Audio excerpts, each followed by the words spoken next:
Hello friends, మన SQL సిరీస్లో భాగంగా ఈరోజు మనం డిఆర్ఎల్ ఆర్ డిక్యూఎల్ గురించి నేర్చుకుందాం. Okay, so DRL or DQL అంటే ఏంటి? Data retrieval language or data query language. అంటే ఒకసారి డేటాని స్టోర్ చేసిన తర్వాత మనం రకరకాలుగా డేటాని రిపోర్ట్స్ కోసం అడుగుతాం కదా.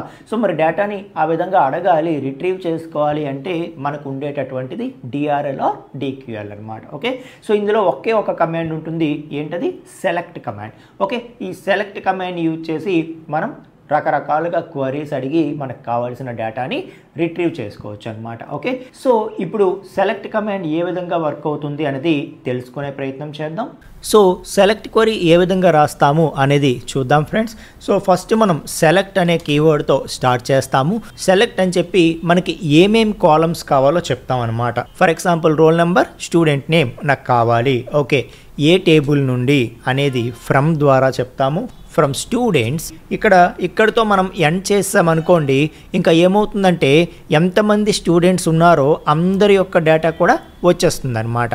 ఓకే, సో అలా వద్దు, నాకు స్పెసిఫిక్గా రోల్ నెంబర్ 1 ఉండేవాడి డేటాయే కావాలి, లేకపోతే ఏజ్ గ్రేటర్ దాన్ 10 ఉండే వాళ్ళదే కావాలి, అలా స్పెసిఫిక్గా వాళ్ళది మాత్రమే కావాలి అని ఏదైనా రూల్ ఉంటే కనుక దాన్ని మనం వేర్ ద్వారా అడుగుతాం అన్నమాట. ఓకే, సో ఇప్పుడు చూడండి, వేర్ లేకుండా నేను ఇచ్చాను అనుకోండి, అప్పుడు ఏమవుతుంది?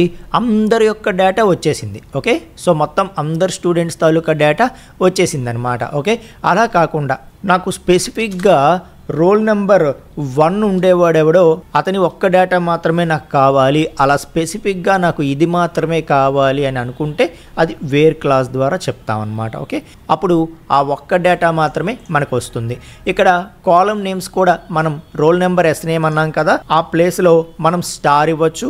అప్పుడు ఏమవుతుందంటే column names roll number S name మాత్రమే ముందు అడిగాము, ఆ రెండు మాత్రమే వచ్చాయి కదా. ఇప్పుడు అలా కాదనమాట, మనం స్టార్ అనేసాం కాబట్టి ఇంకా కంప్లీట్గా అన్ని కాలమ్స్ కూడా roll number, student name, branch, year అన్నీ కూడా వచ్చేయడం జరుగుతుంది. మీకు అర్థమైందా?